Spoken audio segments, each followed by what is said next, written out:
Hi dears, welcome back my channel. ಎಲ್ಲರೂ ಹೇಗಿದ್ದೀರಾ? ನಮ್ಮ ಪುಟ್ಟ ಕುಟುಂಬಕ್ಕೆ ಎಲ್ರಿಗೂ ಸ್ವಾಗತ. ಇವತ್ತು ಆಷಾಢ ಶುಕ್ರವಾರ, ಮೊದಲನೇ ಶುಕ್ರವಾರ. ಅದಕ್ಕೋಸ್ಕರ ಸಿಂಪಲಾಗಿ ಪೂಜೆ ಮಾಡ್ಕೊತೀನಿ. ನಾವು ಯಾವತ್ತು ಆಷಾಢ ಶುಕ್ರವಾರ ಅಂದ್ಬಿಟ್ಟು ಈ ಉಪ್ಪಿನ ದೀಪ ಎಲ್ಲ ಹಚ್ಚುತ್ತಾರಲ್ಲ, ಆ ರೀತಿ ನಾನು ಯಾವತ್ತೂ ಹಚ್ಚಿ ಇದು ಮಾಡಲ್ಲ. ನಾವು ಯಾವ್ದಾದ್ರು ಒಂದು ವಾರದಲ್ಲಿ ದೇವಸ್ಥಾನಕ್ಕೆ ಹೋಗ್ಬಿಟ್ಟು ಬರ್ತೀನಿ. ಆದರೆ ಇವತ್ತು ಮೊದಲನೇ ವಾರ, ಇವತ್ತೇನು ದೇವಸ್ಥಾನಕ್ಕೆ ನಾನೇನು ಹೋಗಲ್ಲ. ಅದರಿಂದ ಸಿಂಪಲಾಗಿ ಪೂಜೆ ಮಾಡ್ಕೊಂಡು ಅಂದ್ಬಿಟ್ಟು ಬೆಳಗ್ಗೆನೇ ರೆಡಿಯಾಗಿ, ಈ ಡ್ರೆಸ್ನಂತೂ ತುಂಬ ತಿಂಗಳುಗಳೇ ಆಯಿತು ನಾನು ತರಿಸ್ಬಿಟ್ಟು ಮೀಶೋಯಿಂದ. ಸ್ಕರ್ಟು ಮತ್ತು ಟಾಪ್ ಬರುತ್ತೆ, ಯೆಲ್ಲೋ ಕಲರು, ಶುಕ್ರವಾರ ಅಲ್ವಾ, ಅದಕ್ಕೆ ಯೆಲ್ಲೋ ಕಲರ್ ಇವತ್ತು ಹಾಕೊಳ್ಳೋಣ ಅಂದ್ಬಿಟ್ಟು 2-3 ಸಲ ತೊಗೊಂಡೆ. ಇದನ್ನು ಹಾಕೊಳ್ಳೋಣ ಅಂದ್ಕೊಂಡು ಹಾಕೊಳ್ಳೋದಕ್ಕೆ ಆಗ್ತಾಯಿರಲಿಲ್ಲ.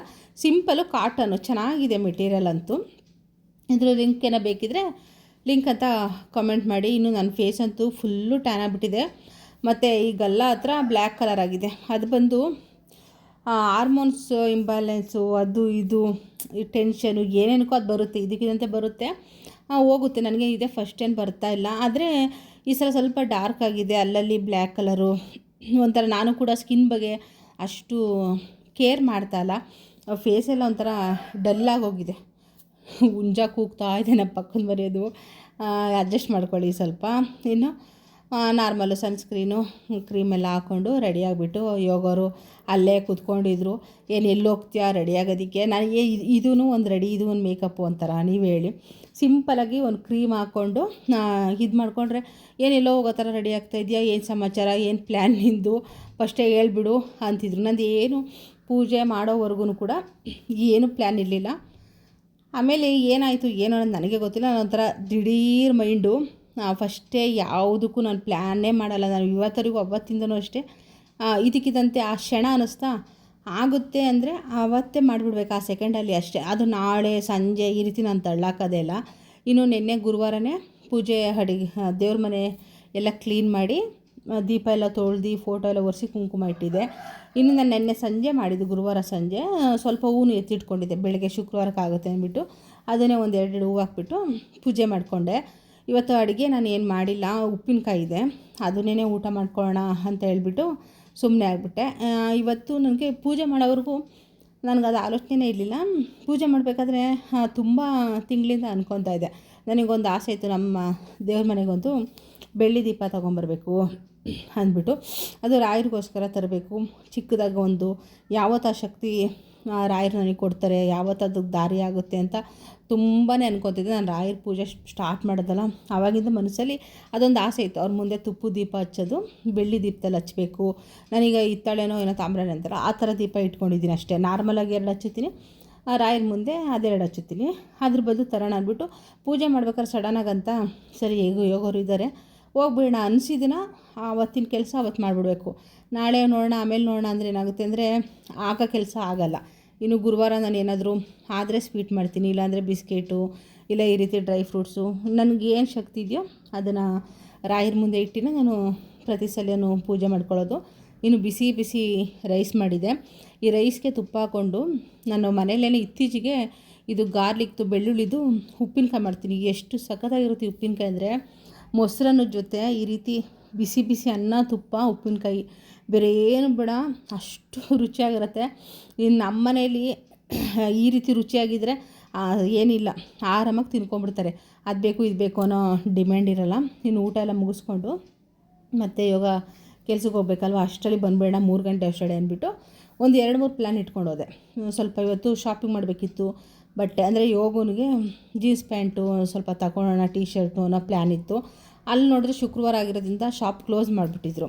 ಅಯ್ಯೋ ಬಂದಿದ್ದ ಕೆಲಸನೇ ಆಗಲಿಲ್ವಲ್ಲಪ್ಪ, ಸರಿ ನೋಡೋಣ ಇದನ್ನಾದ್ರೂ. ಇನ್ನು ಬೆಳ್ಳಿ ದೀಪ ಎಷ್ಟಾಗುತ್ತೆ ಏನು ಅಂದರೆ ನಾನು ಸ್ವಲ್ಪ ಅರ್ಧರ್ಧ ಮೈಂಡೇ ಇಟ್ಕೊಂಡು ಹೋಗಿದ್ದೆ. ಯಾಕಂದರೆ ಜಾಸ್ತಿ ಇವಾಗೆಲ್ಲ ಚಿನ್ನ ಬೆಳ್ಳಿ ರೇಟ್ ಜಾಸ್ತಿ ಆಗಿದೆಯಲ್ಲ, ತುಂಬ ಜಾಸ್ತಿ ಹೇಳ್ಬಿಟ್ರು ತಗೊಳ್ಳೋದು ಡೌಟೇ.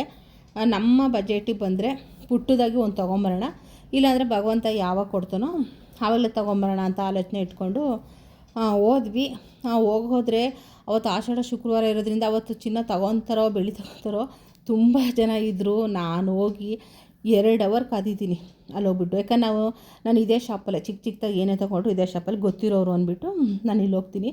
ಇದೆಲ್ಲ ಬೆಳ್ಳಿ ಇದು ಅಂತೆ, ಜುವೆಲರ್ಸು ಸೇಮ್ ಗೋಲ್ಡ್ ಇದ್ದಂಗೆ ಇದೆ. ಇಲ್ಲೊಬ್ಬರು ಒಂದು ಬಳೆನ ಇದು ಮಾಡಿಸಿದ್ರು, ಅದಕ್ಕೆ 15,000 ರೂಪಾಯಿ ಹೇಳಿದ್ರು.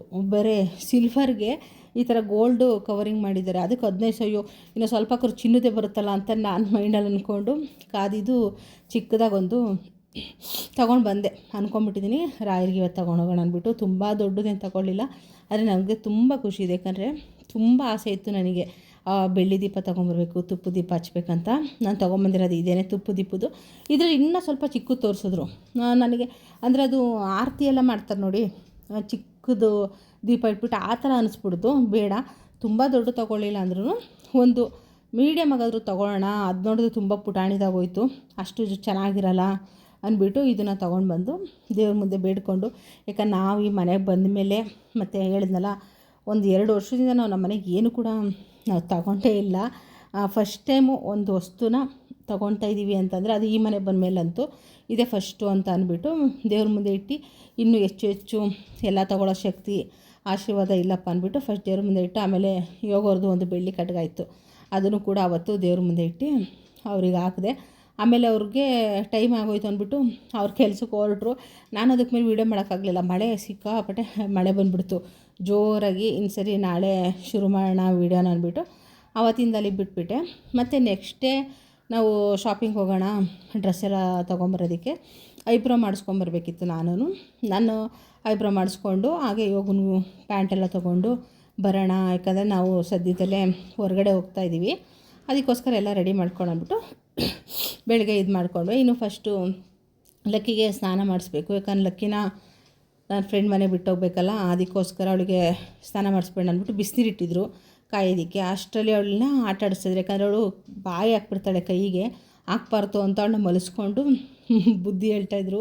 ಇತ್ತೀಚೆಗೆ ಹೆಂಗೆ ಗೊತ್ತಾ, ನನಗಿನ್ನ ಅವಳನ್ನೇ ಜಾಸ್ತಿ ಕೇರ್ ಮಾಡ್ತಾರೆ. ಈ ನಮಗೆ ಹೆಂಡ್ತಿರ್ಗಲಿ ಹೆಣ್ಮಕ್ಳಿಗಲಿ ಏನೋ ಒಂಥರ ಏನೇ ಪ್ರೀತಿದ್ರು ನನ್ನ ಗಂಡ ನನಗೆ ಮಾತ್ರ ತೋರಿಸ್ಬೇಕು, ಅದು ಪ್ರಾಣಿನಲ್ಲಿ ಮನುಷ್ಯನಲ್ಲಿ. ನನಗೊಂದು ಸ್ವಲ್ಪ ಜಿಗುಪ್ಸೆ ಅನಿಸುತ್ತೆ, ಆದ್ರೂ ಪಾಪ ಅಲ್ವಾ ಅವಳು ಅಂದ್ಬಿಟ್ಟು ಸುಮ್ಮನೆ ಆಗ್ತೀನಿ. ಇನ್ನು ಶುಕ್ರವಾರ ಏನೋ ಸ್ವೀಟ್ ಮಾಡಬೇಕಿತ್ತಲ್ಲ ಅಂದ್ಬಿಟ್ಟು ಜಾಮೂನ್ ಮಾಡಿದ್ದೆ. ಅಂದರೆ ಒಂದು ಸಲ ಮಾಡಿಟ್ಟು ಫ್ರಿಜ್ಜಲ್ಲಿ ಇಟ್ಬಿಟ್ಟಿದ್ದೆ. ಇನ್ನು ಎಷ್ಟು ದಿನ ಹಾಗೆ ಇಡೋದು ಅಂದ್ಬಿಟ್ಟು ಲಾಸ್ಟ್ ವೀಕೆಲ್ಲ ಪಾಯಸ ಎಲ್ಲ ಮಾಡಿದ್ದೆ ಅಲ್ವಾ. ಇನ್ನು ಶುಕ್ರವಾರ ಒಂದು ಖುಷಿ. ಅಂದರೆ ನಾನು ಯಾವಾಗಲೂ ಅಷ್ಟೇ, ನೀವು ನನ್ನ ವೀಡಿಯೋ ನೋಡ್ತಾರೆ ಗೊತ್ತಿರುತ್ತೆ, ಪ್ರತಿಯೊಂದು ಖುಷಿ ವಿಚಾರಕ್ಕೂ ಏನೋ ಸಿಹಿ ಮಾಡಬೇಕು, ತಿನ್ನಬೇಕು ಈ ರೀತಿ ಅಂದ್ಬಿಟ್ಟು ಜಾಮೂನ್ ಮಾಡೋಣ ಅಂದ್ಬಿಟ್ಟು ಮಾಡಿದೆ. ಆದರೆ ಅವ್ರು ಬಂದಿದ್ದು ಲೇಟ್ ಅಂದ್ಬಿಟ್ಟು ಏನು ಮಾಡಿದೆ, ಫ್ರಿಜ್ಜಲ್ಲಿ ಇಟ್ಬಿಟ್ಟೆ. ಅದ್ರ ಬೆಳಗ್ಗೆಗೆ ತಗೋ ಬಾಯಿ ಸಿಹಿ ಮಾಡು ಅಂತಂದ್ಬಿಟ್ಟು ತಂದುಕೊಡ್ತಾರೆ. ಫ್ರಿಜ್ಜಲ್ಲಿ ಇಟ್ಟು ತಿಂದರೂ ಅಂತೂ ಜಾಮೂನು ನಿಜ ಸಖತ್ತಾಗಿರುತ್ತೆ. ಅದರಲ್ಲೂ ನಾನು ಲಾಸ್ಟ್ ಟೈಮ್ ಮಾಡಿದ್ನಲ್ಲ, ಅದಕ್ಕಿಂತ ಈ ಸಲ ಮಾಡಿದ ಜಾಮೂನಂತೂ ಎಷ್ಟು ಸಾಫ್ಟಾಗಿ ಹೆಂಗಿತ್ತು ಅಂದರೆ ನನಗೆ ಆಶ್ಚರ್ಯ. ಇದೇನು ನಾನು ಬೇಕ್ರಿಂದ ಏನೋ ತೊಗೊಂಬಂದ್ಬಿಟ್ಟು ನಾನೇ ಮಾಡಿದ್ನ. ಅವ್ರಿಗೂ ಇಷ್ಟ ಆಯಿತು, ಚೆನ್ನಾಗಿ ಮಾಡಿದ್ದೆ ಈ ಸಲ, ಸಾಫ್ಟಾಗಿ ಸ್ವೀಟು ಕರೆಕ್ಟಾಗಿದೆ, ಜಾಸ್ತಿನೂ ಇಲ್ಲ ಕಮ್ಮಿನೂ ಇಲ್ಲ ಅನ್ನೋ ಥರ ಮಾಡಿದ್ದೆ ಅಂದ್ಬಿಟ್ಟು. ಇನ್ನು ಬ್ಯಾಗ್ ಸ್ವಲ್ಪ ತೊಳಸ್ಬೇಕಿತ್ತು, ಮೇಲ್ಗಡೆ ಇತ್ತಲ್ಲ ಅದು ತೆಗ್ಸ್ಬಿಟ್ಟು. ಈ ಲಾಸ್ಟ್ ಮನೇಲಾದರೆ ಸ್ವಲ್ಪ ಬಟ್ಟೆ ಇಟ್ಕೊಳ್ಳೋಕ್ಕೆಲ್ಲ ವಾರ್ಡ್ರೋಬ್ ಎಲ್ಲ ಇತ್ತು. ಈ ಮನೇಲಿ ಏನೂ ಇಲ್ವಾ, ನಮ್ಮ ಬೀರು ಒಂದೇ, ಆ ಬೀರುಲಿ ಜಾಸ್ತಿ ಬಟ್ಟೆ ಇಡೋಕ್ಕಾಗಲ್ಲ. ಈಗ ಏನು ಮಾಡಿಬಿಟ್ಟಿದ್ದೀನಿ ಅಂದರೆ ಬ್ಯಾಗ್ಗಳಲ್ಲಿ ಬೆಡ್ಶೀಟು, ನನ್ನ ಸೀರೆ ಅಂದರೆ ಅಪ್ರೂಪಕ್ಕೆ ಹಾಕ್ಕೊಳ್ಳೋ ಸೀರೆ ಇಲ್ಲ ನಾನು ಹಾಕ್ಕೊಳ್ತಾನೇ ಇಲ್ಲ ಅನ್ನೋಂಥದ್ದು ಏನು ಮಾಡಿದ್ದೀನಿ, ಈ ರೀತಿ ಬ್ಯಾಗಲ್ಲಿ ಹಾಕ್ಬಿಟ್ಟು ಮೇಲ್ಗಡೆ ಸಜ್ಜೆ ಮೇಲೆ ಇಡಿಸ್ಬಿಟ್ಟಿದ್ದೀನಿ. ಇನ್ನು ಧೂಳಿಗೆಲ್ಲ ಬ್ಯಾಗೆಲ್ಲ ಗಲೀಜಾಗಿಬಿಟ್ಟಿತ್ತು. ಸರಿ ನೀಟಾಗಿ ತೊಳೆದ್ಬಿಟ್ಟು ಬಿಸಿಲಲ್ಲಿ ಒಣಗಾಕಿಟ್ಬಿಡೋಣ, ಇನ್ನು ಬಟ್ಟೆ ಎಲ್ಲ ಪ್ಯಾಕ್ ಮಾಡ್ಕೊಳ್ಳೋದಕ್ಕೆಲ್ಲ ಸರಿ ಹೋಗುತ್ತೆ ಅಂದ್ಬಿಟ್ಟು. ಇನ್ನು ಮತ್ತೆ ಬೆಡ್ಶೀಟ್ ಎಲ್ಲಿ ಇಡಲಿ ಅಂದರು, ಅಲ್ಲೇ ಬೀರಲ್ಲೇ ಇಟ್ಬಿಡು ನನ್ನ ಸೀರೆ ಮೇಲೆ ಅಂದ್ಬಿಟ್ಟು ವಾಶ್ ಮಾಡಿರೋ ಬೆಡ್ಶೀಟೇ. ಅಂದರೆ ಸುಮ್ಮನೆ ಯಾರಾದರೂ ಸಡನ್ನಾಗಿ ಬಂದರೆ ಅಂದ್ಬಿಟ್ಟು ಮುಂಜಾಗ್ರತೆಗೆ ಒಂದು 2-3 ಬೆಡ್ಶೀಟ್ ತೊಗೊಂಡಿದ್ದೀನಿ. ಆದರೆ ಯಾರೂ ಬರ್ತಾಯಿಲ್ಲ ನಮ್ಮ ಮನೆಗೆ ಅಷ್ಟೇ. ಈ ಪೌಚು ಇವೆಲ್ಲ ನಾನು ಎಲ್ಲರೂ ಹೋದರೆ ಮಾತ್ರ ಬಳಸೋದು, ಕ್ರೀಮು ಬ್ರಷು ಇದನ್ನೆಲ್ಲ ಹಾಕ್ಕೊಳ್ಳೋದಕ್ಕೆ ಅಂದ್ಬಿಟ್ಟು. ಇಲ್ಲಾಂದರೆ ನಾನು ಎತ್ತಿಟ್ಬಿಡ್ತೀನಿ, ಸುಮ್ಮನೆ ಎಲ್ಲೂ ಹೋಗೋಲ್ಲ ಅಂದ್ಬಿಟ್ಟು ಡೈಲಿ ಯೂಸ್ ಮಾಡಿ ಮತ್ತು ಎಲ್ಲರೂ ಹೋದಾಗ ಮತ್ತೆ ಹೊಸ್ದಾಗಿ ತೊಗೋಬೇಕು ಈ ರೀತಿ ಎಲ್ಲ. ನಂದೇನು ಪ್ಲ್ಯಾನ್ ಅಂದರೆ ಎಲ್ಲ ಹೊರಗಡೆ ಹೋದಾಗ ಮಾತ್ರ ಬಳಸೋದಕ್ಕೆ ಅಂತ ಒಂದು ಅಷ್ಟನ್ನು ಎತ್ತಿಟ್ಕೊಂಡಿರ್ತೀನಿ. ಅದನ್ನು ನಾನು ವರ್ಷಕ್ಕೆ ಒಂದು ಸಲನಾದ್ರೂ ಹೋಗಲಿ, ಇಲ್ಲಿ ಹೋಗದೇನೆ ಇಲ್ಲಿ ಹೊರಗಡೆ ಅದು ನನ್ನ ಮನೆ ಯೂಸಿಗೆ ತೆಗೆಯೋದಕ್ಕೆ ಹೋಗೋಲ್ಲ. ಇಲ್ಲ ಅಂದ್ರೂ ಕೂಡ ನಾನು ತೆಗೆಯೋದಕ್ಕೆ ಹೋಗೋಲ್ಲ, ಆ ರೀತಿ ಮಾಡಿಬಿಡ್ತೀನಿ. ಇನ್ನು ಬ್ಯಾಗೆಲ್ಲ ತೊಳೆದ್ಬಿಟ್ಟು ನಾನು ಅಂದ್ಕೊಂಡೆ ಬೇಗ ಹೋಗಬೇಕು ಬಟ್ಟೆ ತೊಗೊಂಬರೋದಕ್ಕೆ. ಸಂಜೆ ಮೇಲೆ ಬೇಡವೇ ಬೇಡ, ಇಲ್ಲ ಒಂದೊಂದು ಸಲ ಏನಾಗುತ್ತೆ ಮಳೆ ಬಂದುಬಿಡುತ್ತೆ, ಇಲ್ಲ ಹೋಗಿ ಬಂದಮೇಲೆ ಅಡುಗೆ ಮಾಡಬೇಕಾಗುತ್ತೆ. ನನಗೆ ಲೇಟ್ ಆಗಿಬಿಟ್ರೆ ಅಡುಗೆ ಮಾಡೋದಕ್ಕೆ ಸಿಟ್ಟು ಬಂದುಬಿಡುತ್ತೆ ನನಗೆ, ಅಷ್ಟಿಷ್ಟು ಬರೋಲ್ಲ. ಎಷ್ಟು ಹೇಳಿದ್ದೀನಿ ಕೇಳಲ್ಲ. ಆವತ್ತೇ ಏನು ಮಾಡಿಬಿಟ್ರು, ಅವ್ರದ್ದು ಸ್ವಲ್ಪ ಕ್ಯಾಮ್ರಾ ಕೆಲಸಗಳಿಗೆಲ್ಲ ಏನೇನೋ ಬೇಕು ಅಂದ್ಬಿಟ್ಟು ಆರ್ಡ್ರ್ ಮಾಡಿಬಿಟ್ರು, ಇದರಿಂದ ಪೋರ್ಟರಲ್ಲಿ ಕಳಿಸಿ ಅಂತ ಮಾರ್ಕೆಟಿಗೆ. ಅವರು ಕಳಿಸ್ತೀನಿ ಅಂದ್ರೆ ಸರಿ ಹೋಗೋಣ ಬಾರಪ್ಪ ಅಂದರೆ ಆ ಟೈಮಲ್ಲಿ ಇಲ್ಲ ಅದು ಬಂದುಬಿಡಿ ಡೆಲಿವರಿ ಮತ್ತು ಆಮೇಲೆ ಹೋಗೋಣ, ಇಲ್ಲ ನಾವು ಈ ಕಡೆ ಹೋದ್ಮೇಲೆ ಅವ್ರು ಬಂದುಬಿಟ್ರೆ ಆಗಲ್ಲ ಸುಮ್ಮನೆ ಇರು ಅಂದ್ಬಿಟ್ಟು ಈಗ ಬರ್ತಾರೆ 2 ಗಂಟೆ 2:15 ಅಂದ್ಬಿಟ್ಟು ಕಾದು ನಾನು ನಿದ್ದೆ ಮಾಡಿಬಿಟ್ಟೆ, ಏನಾದರೂ ಮಾಡ್ಕೊಳ್ಳಿ ಅಂದ್ಬಿಟ್ಟು ನಿದ್ದೆ ಮಾಡಿ ಸಂಜೆ ಹೋಗೋಣ ಪ್ಲ್ಯಾನ್ ಇತ್ತು. ಲಕ್ಕಿಗೆ ನೀರಿಟ್ಬಿಟ್ಟು ಮರ್ತೋಗ್ಬಿಟ್ಟಿದ್ದಾರೆ. ಸುಮಾರು ನೀವು ನಂಬರ್ 10 ಗಂಟೆಗೆ ಹೀಟ್ ಹಾಕಿರೋದಕ್ಕೆ 12 ಗಂಟೆಗೆ ತೆಗೆದಿರೋದು, 2 ಅವರು. ಅದು ನಾನೇನೋ ಡೋರು ಏನಕ್ಕೋ ಓಪನ್ ಮಾಡ್ತೀನಿ, ಕುದೀತಿದೆ ಫುಲ್ಲು. ಬಾತ್ರೂಮೆಲ್ಲ ಹಬೆ ಬಂದು ಹೊಗೆ ಥರ 2 ಅವರ್ ಯಾರಾದರೂ ಒಂದು ಬಕೆಟ್ ನೀರು ಕಾಯಿಸ್ತಾರ? ಏನು ಅಕಸ್ಮಾತು ತುಂಬ ಓವರ್ ಹೀಟಾಗೇನೆ ಇದಾಗ್ಬಿಟ್ರೆ ಅನ್ನೋ ಭಯ. ಒಂದು ಬಕೆಟು ಬಿಸಿ ನೀರು. ಅವಳು ಎಷ್ಟು ಚೆನ್ನಾಗಿ ಸ್ನಾನ ಮಾಡಿಸ್ಕೊತಾಳೆ ಅಂದರೆ, ನಾನು ಸ್ಟಾರ್ಟಿಂಗ್ ನೋಡಿದಾಗ ಓಡಾಡೋಳು, ಇವಾಗ ಆಗಲ್ಲ. ಅವಳೇ ಕಾಲು ಎತ್ಕೊಡೋದು, ಸುಮ್ಮನೆ ಇತ್ಕೊಂಡು ಉಜ್ಜಿಸ್ಕೊತಾಳೆ. ಅಂದರೆ ಅವಳಿಗೂ ಮೈಯೆಲ್ಲ ಕಟ್ತಾ ಇರುತ್ತಲ್ಲ ಪಾಪ, ಅದರಿಂದ ಅದು ಬಿಸಿ ನೀರ ಚೆನ್ನಾಗಿ ಸ್ನಾನ ಮಾಡಿಸ್ಕೊಂಡು ಅವಳೇ ಹೋಗಿ ಬಿಸಿಲು ಮೇಲೆ ಮಲ್ಕೊಂಡ್ಬಿಡ್ತಾಳೆ. ಸಂಪತ್ರ ಚೆನ್ನಾಗಿ ಬಿಸಿಲು ಕಾಯಿಸ್ಕೊತಾಳೆ. ಇನ್ನು ಅವಳಿಗೆಲ್ಲ ಸ್ನಾನ ಮಾಡಿಸಿ ಮತ್ತು ನಾವೆಲ್ಲ ರೆಡಿಯಾಗಿ ಹೋದ್ವಿ. ಒಂದು ಶಾಪ್ಗೆ ಹೋದ್ವಿ. ಅಂದರೆ ನಾವು ರೆಗ್ಯುಲರಾಗಿ ಯೋಗನು ಮಾತ್ರ ಇಲ್ಲೇ ತೊಗೊಳೋದು. ಫಸ್ಟು ಬೇರೆ ಕಡೆ ತೊಗೊತಾ ಇದ್ದೆ, ಅಲ್ಲೆಲ್ಲ ಸ್ವಲ್ಪ ಕಾಸ್ಟ್ಲಿ ಅಂತ ಅನ್ನಿಸ್ತು, ಅಷ್ಟು ಕ್ವಾಲಿಟಿ ನನಗೆ ಇಷ್ಟನಾಗಿಲ್ಲ. ಆದರೆ ಈ ಶಾಪಲ್ಲಿ ಈಗ ನಾನೊಂದು 3 ವರ್ಷದಿಂದ ಇಲ್ಲೇ ತೊಗೊಳೋದು. ಜೀನ್ಸ್ ಪ್ಯಾಂಟು, ಶರ್ಟು ಏನೇ ಇರ್ಬೋದು, ಸ್ವಲ್ಪ ಕಲರ್ ಹೋಗಲ್ಲ, ಕ್ವಾಲಿಟಿ ಚೆನ್ನಾಗಿರುತ್ತೆ. ಮತ್ತು ಅಷ್ಟೊಂದು ಜಾಸ್ತಿ ಬೆಲೆನೂ ಕೂಡ ಈ ಶಾಪಲ್ಲಿಲ್ಲ.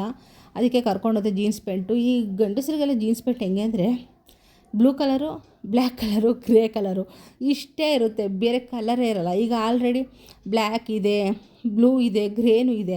ಯಾವ ತಗೊಳ್ಳೋದು ಅಂದ್ಬಿಟ್ಟು ಈ ಸಲ ಒಂದು ಡಾರ್ಕ್ ಗ್ರೇ ಒಂದಿತ್ತು, ಅದು ಸ್ವಲ್ಪ ಬ್ಲ್ಯಾಕು ಗ್ರೇ 2 ಮಿಕ್ಸ್ ಇರೋದು, ಅದೊಂದು ಹೊಸ್ದಾಗಿದೆಯಲ್ಲ ಕಲರ್ ಅಂದ್ಬಿಟ್ಟು ಅಂದೆ. ನನಗೆ ಮದುವೆ ಆದಾಗಿಂದ ಫಾರ್ಮಲ್ ಪ್ಯಾಂಟ್ನ ಕೊಡಿಸ್ಬೇಕು ಅಂತ ತುಂಬ ಆಸೆ. ಆದರೆ ಇವ್ರಿಗೇನಂದರೆ ಅದು ಸ್ಟ್ರೆಚ್ ಆಗೋಲ್ಲ ನೋಡಿ ಫಾರ್ಮಲ್ಲು, ಅದರಿಂದ ಹಾಕೋದಕ್ಕೆ ಇಷ್ಟ ಆಗಲ್ಲ. ಹೋಗಮ್ಮ ಎಲ್ಲಾರ ಹೋದಾಗ ನಿಂತ್ಕೊಳ್ಳೋಕೆ ಕಷ್ಟ ಆಗುತ್ತೆ ಅಂದ್ಬಿಟ್ಟು ತಗೊತಿಲ್ಲ. ಈ ಸಲ ನಾವು ಹಂಗೆ ಸುಮ್ಮನೆ ನೋಡಿದ್ವಿ, ಫಾರ್ಮಲಲ್ಲೂ ಕೂಡ ಸ್ಟ್ರೆಚಬಲ್ ಬಂದಿದೆಯಂತೆ. ಅದರಿಂದ ಹೇಗೂ ಸಿಕ್ಕಿದೆ, ತಗೊಂಡ್ಬಿಟ್ಟು ಹಠ ಮಾಡಿಬಿಟ್ಟು 2 ಪ್ಯಾಂಟ್ ಕೊಡಿಸ್ದೆ. ಯೋಗ ಹೆಂಗೆ ಅಂದರೆ ಬಟ್ಟೆಗಳು ತೊಗೊಳಕ್ಕೆಲ್ಲ ಅಷ್ಟು ಇಂಟ್ರೆಸ್ಟ್ ಇಲ್ಲ. ಇವತ್ತು ತಗೊಂಡ್ರೆ ಇನ್ನು 1 ವರ್ಷಕ್ಕೆ ಹೋಗ್ತಾರೋ 2 ವರ್ಷಕ್ಕೆ ಹೋಗ್ತಾರೋ ಬಟ್ಟೆ ತೊಗೊಳಕ್ಕೆ. ನಾನೇನಾದರೂ ಹಿಂಸೆ ಮಾಡಿ ಎಲ್ಲೇ ಹೋದ್ರೂ ಅಷ್ಟೇ, ಒಂದು ಶರ್ಟಲ್ಲಿ ಚೆನ್ನಾಗಿದೆ ತಗೊಂಡಾಗ ಮಾತ್ರ ಅದು ಬೈಸ್ಕೊಂಡು ಅವ್ರಿಗೆ ಬಟ್ಟೆ ಕೊಡ್ಸೋದಕ್ಕೆ ನಾನು ಬೈಸ್ಕೊಬೇಕು. ನಿಮ್ಮ ಮನೇಲೂ ಈ ಥರ ಏನು ನಡೀತಾವ ಅಂತೇಳಿ ಕಮೆಂಟ್ ಮಾಡಿ. ಈ ಎಪ್ಪನ ಮಾತ್ರ ಬಟ್ಟೆ ಮೇಲೆ ಇಂಟ್ರೆಸ್ಟೇ ಇಲ್ಲ. ನನಗೇನಂದರೆ ಚೆನ್ನಾಗಿರೋದು ಹಾಕ್ಕೊಳ್ಳಿ ಹೋಗೋ ಬರೋ ಕಡೆ, ಮತ್ತು ಎಕ್ಸ್ಟ್ರಾ ಇರಲಿ. ಈಗ ಎಲ್ಲಾದರೂ ಸಡನ್ನಾಗಿ ಹೋದ್ವಿ, ಅವಾಗ ಹೋಗಿ ತೊಗೊಳೋದಕ್ಕಿಂತ ಇದ್ದಾಗ ತೆಗ್ದು ಇಟ್ಕೊಬೇಕು ಅನ್ನೋದು ನನ್ನ ಪ್ಲ್ಯಾನು. ಆದರೆ ಅವ್ರು ಹಂಗಲ್ಲ, ಇವಾಗ ಬೇಡ ನೋಡೋಣ ಆಮೇಲೆ ಅಂದ್ಬಿಟ್ಟು ಕರ್ಕೊಂಬರ್ತಾರೆ. ಹಂಗೂ ಹಿಂಗೂ ಮಾಡಿ ನಾನು ಬೈಸ್ಕೊಂಡು ಅವ್ರು ಹಾಕ್ಕೊಳ್ಳೋ ಬಟ್ಟೆ ನಾನು ಬೈಸ್ಕೋಬೇಕು. ಒಂದು ಜೀನ್ಸ್ ಪ್ಯಾಂಟು, 2 ಫಾರ್ಮಲ್ ಪ್ಯಾಂಟ್ ಕೊಡಿಸ್ದೆ, ಒಂದು ಡಾರ್ಕ್ ಕಲರು, ಒಂದು ಲೈಟ್ ಕಲರು, ಎಲ್ಲದಕ್ಕೂ ಮ್ಯಾಚ್ ಆಗುತ್ತಲ್ವ. ಫುಲ್ಲು ಸ್ಟ್ರೆಚಬಲ್ ಚೆನ್ನಾಗಿದೆ ಕ್ವಾಲಿಟಿ ಅಂದ್ಬಿಟ್ಟು. ಇನ್ನು ಶರ್ಟ್ ತೊಗೊಳ್ಳಿಲ್ಲ. ಮೊನ್ನೆ ಡಿಮಾರ್ಟಿಂದ ತೊಗೊಂಬಂದಿದ್ವಲ್ಲ, ಅದೇ ಸಾಕಮ್ಮ, ಬೇಡ ಏನು ಸುಮ್ಮನೆ ಇದು ಮಾಡ್ತೀನಿ ನನಗೇನರು. ಇನ್ನು ನಾನು ಐಬ್ರೋ ಮಾಡಿಸ್ಕೊಳ್ಳೋಣ ಅಂದ್ಬಿಟ್ಟು ನಾನು ಹೊರಟ್ರೆ ಪಾರ್ಲರೇ ಕ್ಲೋಸು. ಪಾರ್ಲರಿಗೆ ಕಾಲ್ ಮಾಡಿದೆ, ನೀವು ನಾಳೆ ಬನ್ನಿ, ನಾನು ಇವತ್ತೆಲ್ಲ ಹೊರಗಡೆ ಹೋಗಿದ್ದೀನಿ ಅಂದರು. ಸರಿ ಬಿಡು ಅಂದ್ಬಿಟ್ಟು, ಯಾಕಂದ್ರೆ ನಾಳೆ ನನಗೆ ಯೋಗ ಸಿಗೋಲ್ಲ, ನನಗೆ ಕರ್ಕೊಂಡೋಗೋದು ಪಾರ್ಲರಿಗೆ. ಏನು ಮಾಡೋದೋ ಗೊತ್ತಿಲ್ಲ. ಸರಿ, ನನಗೇನೆಂದರೆ ನಾನು ಎಲ್ಲಿ ಒಂದು ಯಾವುದನ್ನೇ ಅಲ್ಲಿ ಈ ಬಟ್ಟೆನ ನಾನು ಅಲ್ಲೇ ತೊಗೋಬೇಕು, ಬೇರೆ ಕಡೆ ನಾನು ನೋಡಲ್ಲ. ಈಗ ಐಬ್ರೋನ ನಮ್ಮ ಏರಿಯಾದಲ್ಲಿ ತುಂಬ ಇದೆ, ಚೆನ್ನಾಗಿರೋ ಪಾರ್ಲರ್ಗಳಿದ್ದಾವೆ, ಆದರೆ ನಾನು ಹೋಗಲ್ಲ, ಅಲ್ಲಿಗೆ ಹೋಗೋದು. ಅವ್ರು ಇದ್ದರೆ ಮಾಡಿಸ್ತೀನಿ, ಇಲ್ಲಾಂದರೆ ಸುಮ್ಮನೆ ಆಗಿಬಿಡ್ತೀನಿ ಅಷ್ಟೇ. ಇನ್ನು ಅವ್ರು ಇಲ್ಲ ಅಂದ್ಬಿಟ್ಟು ಅದೇ ರೋಡಲ್ಲಿ ಇವಾಗ ಕೇರಳದವರು ಪರೋಟ ಮಾಡ್ತಾರೆ ಇತ್ತೀಚೆಗೆ. ಇಲ್ಲೆಲ್ಲ ಏನಂದರೆ ಪಾಕೆಟೇ ಸಿಗ್ತಾಯಿದ್ದು ರೆಡಿಮೇಡು, ನನಗದು ಇಷ್ಟ ಆಗಲ್ಲ, ಒಂಥರ ಅನಿಸೋದು. ಇಲ್ಲಿ ಫ್ರೆಶ್ಶಾಗಿ ಮಾಡಿಕೊಡ್ತಾರೆ. ಕೇರಳ ಪರೋಟ ಅಂದರೆ ಲೇಯರ್ ಇರುತ್ತೆ, ಸಖತ್ತಾಗಿರುತ್ತೆ ಅಂದ್ಬಿಟ್ಟು ಸ್ವಲ್ಪ ಪರೋಟ ತೊಗೊಂಡೆ. ಮನೆಗೆ ಹೋಗ್ಬಿಟ್ಟು ಗ್ರೇವಿ ಮಾಡೋಣ, ಚಿಕನ್ ಗ್ರೇವಿ ಏನಾದರೂ ಅಂತ ಅಂದ್ಕೊಂಡು ನಾವು 5 ಗಂಟೆಗೆ ಬಂದಿದ್ದಕ್ಕೆ ಸುಮಾರು 9:30 ಮನೆಗೆ ಹೋಗೋಷ್ಟೊಡೆ ನನಗೆ ಅಡುಗೆ ಮಾಡೋಕ್ಕೆ ಇಂಟ್ರೆಸ್ಟೇ ಇಲ್ಲ. ಇನ್ನು ಸರಿ ಯಾವುದೋ ಒಂದು ಮಾಡೋಣ ಅಂದ್ಬಿಟ್ಟು ಫಾಸ್ಟಾಗಿ ಮಾಡಿಟ್ಬಿಟ್ಟೆ ಅಷ್ಟೇ. ಹಾಗೆ ನೈಲ್ ಪಾಲಿಶ್ ತೊಗೊಳ್ಳೋಣ ಅಂದ್ಬಿಟ್ಟು 1-2 ನೈಲ್ ಪಾಲಿಶ್ ತೊಗೊಂಡೆ. ಕಟಿಂಗ್ ಶೇವ್ ಮಾಡಿಸ್ಕೊಂಬರ್ತೀನಿ ಅಂತ ಹೋದ್ರು. ಈ ರೀತಿ ಕಟಿಂಗ್ ಶೇವ್ ಮಾಡಿಸ್ಕೊಂಡ್ರೆ ನಂಗೆ ತುಂಬ ಇಷ್ಟ. ನೋಡೋಕ್ಕೆ ಚೆನ್ನಾಗಿರುತ್ತೆ, ಆ ಗಡ್ಡ ಬಿಟ್ಕೊಂಡು ಒಳ್ಳೆ ಸನ್ಯಾಸಿ ಥರ ಇರ್ತಾರೆ. ಈಗ ಮಾಡಿಸಂದ್ರೂ ಮಾಡಿಸಲ್ಲ. ಎಲ್ಲ ರೆಡಿ ಆಗ್ತಾಯಿದ್ದೀವಿ, ಎಲ್ಲಿಗೆ ಹೋಗ್ತೀವಿ ಏನು ಅಂತ ನಾನು ನೆಕ್ಸ್ಟ್ ವ್ಲಾಗಲ್ಲಿ ಹೇಳ್ತೀನಿ. ನಿಮಗೇನಾದರೂ ಐಡಿಯಾ ಇದ್ದರೆ ಎಲ್ಲಿಗೆ ಹೋಗ್ತಾಯಿದ್ದೀವಿ ಅಂತೇಳಿ ಕಮೆಂಟ್ ಮಾಡಿ. ಹೊರಗಡೆ ಹೋಗೋದಕ್ಕೆ ಇಷ್ಟೆಲ್ಲ ಪ್ರಿಪೇರ್ ಆಗ್ತಾಯಿದ್ದೀವಿ. ಓಕೆ, ಮತ್ತೆ ನೆಕ್ಸ್ಟ್ ವ್ಲಾಗ ಸಿಗ್ತೀನಿ. ವಿಡಿಯೋ ಇಷ್ಟ ಪ್ಲೀಸ್ ಒಂದು ಲೈಕ್ ಮಾಡಿ, ಸಬ್ಸ್ಕ್ರೈಬ್